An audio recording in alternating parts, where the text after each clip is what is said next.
നമസ്കാരം, എല്ലാവർക്കും നമ്മുടെ പുതിയൊരു വീഡിയോയിലേക്ക് സ്വാഗതം. ഇന്നത്തെ ഈ ഒരു വീഡിയോയിൽ നമ്മൾ 10ൽ കൂടുതൽ മരങ്ങളെ കുറിച്ചിട്ട് സംസാരിക്കുന്നുണ്ട്. ഇതിലെ ഏതെങ്കിലും ഒരു മരം വീട്ടുവളപ്പിൽ നട്ടാല് അത് വീടിന് ദോഷമാണെന്ന് ഞാൻ ഒരിക്കലും പറയാൻ ആഗ്രഹിക്കുന്നില്ല.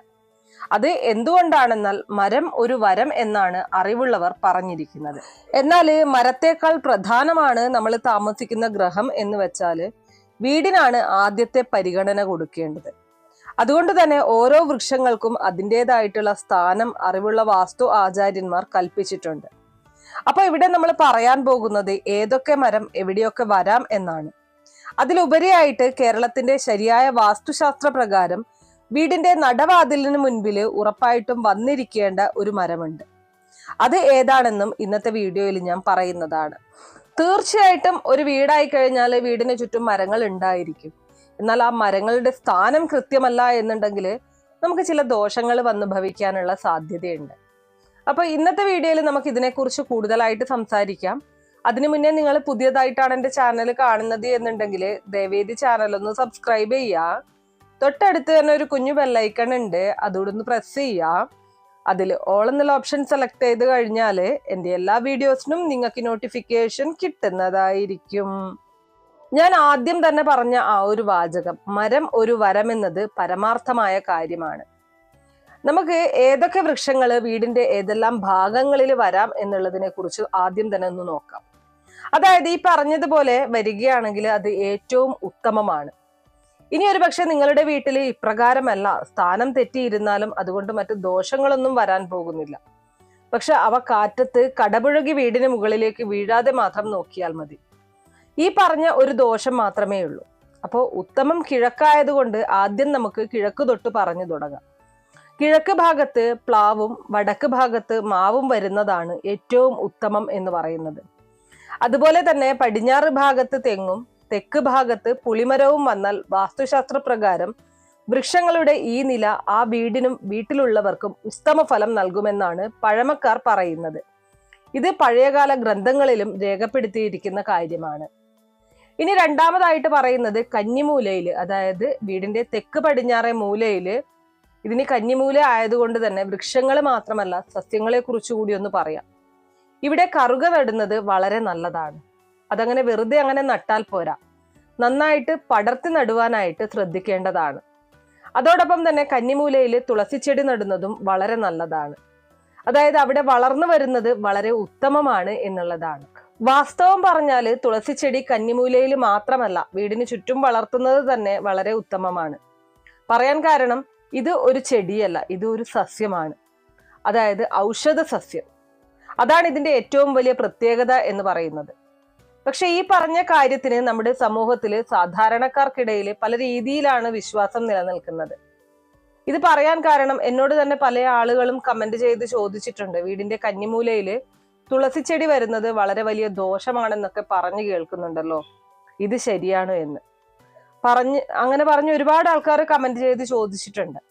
പക്ഷെ ഇതിനൊന്നും മറുപടി കൊടുക്കേണ്ട കാര്യമില്ല എന്നാണ് എനിക്കിവിടെ നിങ്ങളോട് ഓർമ്മിപ്പിക്കാനുള്ളത്. കാരണം ബഹുജനം പലവിധം എന്ന് പറയുന്നത് പോലെ പലർക്കും പല കാര്യത്തിൽ പല അഭിപ്രായങ്ങളാണ് ഉണ്ടാകുന്നത്.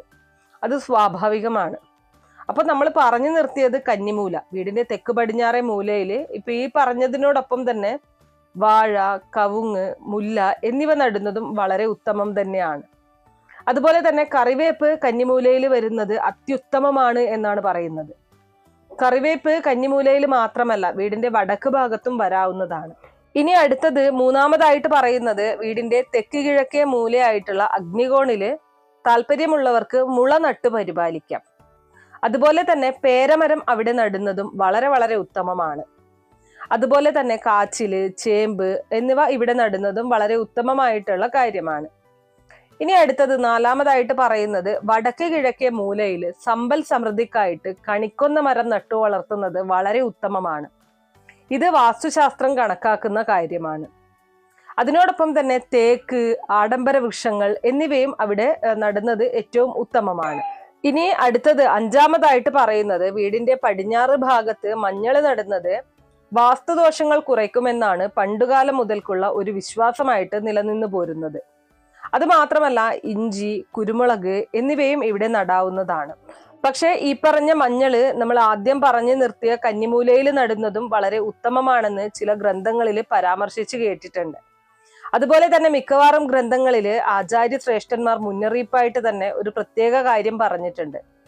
അതായത് നാൽപ്പാമരങ്ങള് ഇവ വിപരീത സ്ഥാനങ്ങളിൽ നടുന്നത് ഒഴിവാക്കേണ്ടതാണ്. ഇതാണ് അവർ പറഞ്ഞിരിക്കുന്നത്. ഈ നാൽപ്പാമരങ്ങൾ എന്ന് പറഞ്ഞാൽ അത്തി, ഇത്തി, അരയാൽ, പേരാൽ ഇവയാണ് ഈ നാൽപ്പാമരങ്ങൾ.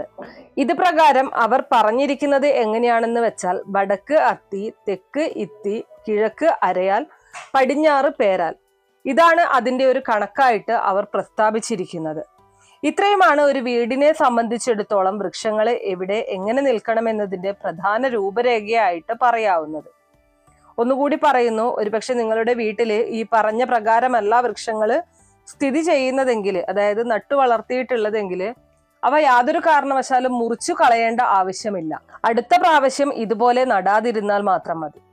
അപ്പൊ ഈ പറഞ്ഞ ഒരു കാര്യം ഓർമ്മയിൽ വെക്കേണ്ടതാണ്. അടുത്ത പ്രാവശ്യം ഇതുപോലെ നടാതിരുന്നാൽ മാത്രം മതി. ഇനി അടുത്തതായിട്ട് പറയാൻ പോകുന്നത് വൃക്ഷങ്ങളിൽ വെച്ചിട്ട് വീട്ടുവളപ്പിൽ നടേണ്ടതായിട്ടുള്ള ഏറ്റവും സർവോത്തമമായിട്ടുള്ള വൃക്ഷങ്ങൾ ഏതൊക്കെയാണ് എന്നതിനെ കുറിച്ചാണ്. ഈ വൃക്ഷങ്ങളെ സർവോത്തമമായിട്ടുള്ള വൃക്ഷങ്ങൾ എന്ന് പറയാനുള്ള കാരണം, ചില വൃക്ഷങ്ങൾ വീടിന് ചുറ്റും ഉത്തമ സ്ഥാനത്ത് നിന്നാല് വീട്ടുകാർക്ക് ദിനംപ്രതി ഐശ്വര്യം വർദ്ധിക്കുമെന്നാണ് പണ്ടുകാലം മുതൽക്കേ നിലനിന്നിരുന്ന ഒരു വിശ്വാസം. അവരുടെ ജീവിത പുരോഗതി ഓരോ ദിവസം കഴിയും തോറും വച്ചടി മുന്നേറ്റം ഉണ്ടാകും എന്ന അടിസ്ഥാനത്തിലാണ് ഇങ്ങനെയുള്ള വിശ്വാസങ്ങൾ പണ്ടുള്ളവർ വിശ്വസിച്ചു പോന്നിരുന്നത്. ആ വൃക്ഷങ്ങൾ യഥാക്രമം അശോകം, വേപ്പ്, കൂവളം, നെല്ലി, ഇലഞ്ഞി, വന്നി, നെന്മേനിവാക, അതുപോലെ തന്നെ ദേവദാരു, ചന്ദനം, ചെമ്പകം എന്നിവയാണ് ഈ പറഞ്ഞ മംഗളകരമായിട്ടുള്ള വൃക്ഷങ്ങളായിട്ട് കരുതപ്പെടുന്നത്. എന്നാൽ നമ്മുടെ ഇന്നത്തെ വിഷയത്തിൽ ഇതിൽ ഒരു വൃക്ഷത്തെയാണ് സെലക്ട് ചെയ്യുന്നത്. അത് മറ്റൊന്നുമല്ല, നെല്ലിക്ക ഉണ്ടാക്കുന്ന നെല്ലിമരമാണ്. അപ്പോൾ ഈ ഒരു കാര്യത്തിൽ ഇനി സംശയം വേണ്ട. വീടിന് നടവാതിലിന് നേരെയായിട്ട് നട്ടുവളർത്തി പരിപാലിക്കുവാൻ പറ്റിയ ഏറ്റവും ഉത്തമമായിട്ടുള്ള വൃക്ഷം എന്ന് പറയുന്നത് നെല്ലിമരമാണ്.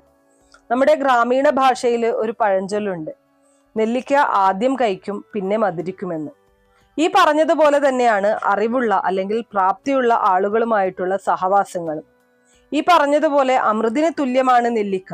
കാരണം അത്രയധികം ശരീരത്തിന് ഗുണങ്ങൾ നൽകുന്നുണ്ട് ഈ ഒരു നെല്ലിക്ക എന്ന് പറയുന്നത്. അതുപോലെ തന്നെ കേശ സംരക്ഷണത്തിലായാലും സൗന്ദര്യ സംരക്ഷണത്തിലായാലും നെല്ലിക്കയുടെ പങ്ക് വളരെ വലുത് തന്നെയാണ്. അപ്പോൾ സാധിക്കുന്ന എല്ലാവരും വീടിന്റെ നടവാതിലിന് നേരെയായിട്ട് ഒരു നെല്ലിമരം അങ്ങ് നട്ടു വളർത്തുക, നെല്ലിത്തൈ കൊണ്ടുവന്ന് നട്ടു വളർത്തുക. ആ നെല്ലിത്തൈ വളരുന്നതിനോടൊപ്പം തന്നെ നിങ്ങളുടെ സാമ്പത്തിക സ്ഥിതിയും നിങ്ങളുടെ കുടുംബത്തിലെ ഐശ്വര്യവും വർദ്ധിക്കുന്നതായിരിക്കും. ഞാൻ ഈ പറഞ്ഞതുപോലെ ചെടികൾ കൃത്യമായിട്ടുള്ള സ്ഥാനത്ത് നടുമ്പോഴാണ് നമുക്ക് അതിന്റെ ഫലങ്ങൾ ലഭിക്കുന്നത്. അല്ല എന്നുണ്ടെങ്കിൽ അതിനെ കൊണ്ട് നമുക്ക് വലിയ ഗുണങ്ങളൊന്നും ലഭിക്കില്ല എന്നുള്ളതാണ് വാസ്തവം. അപ്പോൾ ഇനി നിങ്ങൾ നിങ്ങളുടെ വീട്ടുവളപ്പിൽ ഈ പറഞ്ഞ ചെടികൾ നടുന്ന സമയത്ത് സ്ഥാനം നോക്കി നടാനായിട്ട് ശ്രദ്ധിക്കുക. നമ്മുടെ സൗകര്യാർത്ഥം നടുന്നതിലുപരി നമുക്ക് ആ ചെടി നട്ടു വളർത്തി കഴിഞ്ഞാൽ ഒരു ഐശ്വര്യം അല്ലെങ്കിൽ ഒരു ഗുണഫലം ലഭിക്കണം എന്നുള്ളത് ഒന്ന് ഓർത്തു വെച്ചുകൊണ്ട് ചെയ്യുന്നതായിരിക്കും ഉത്തമം. അപ്പൊ ഇത്രയുള്ള ഇന്നത്തെ വീഡിയോ. നിങ്ങൾക്ക് ആർക്കെങ്കിലും എന്തെങ്കിലും തരത്തിലുള്ള സംശയങ്ങൾ ഉണ്ടെങ്കിൽ തീർച്ചയായിട്ടും കമന്റ് ബോക്സ് വഴി അറിയിക്കാവുന്നതാണ്. നന്ദി.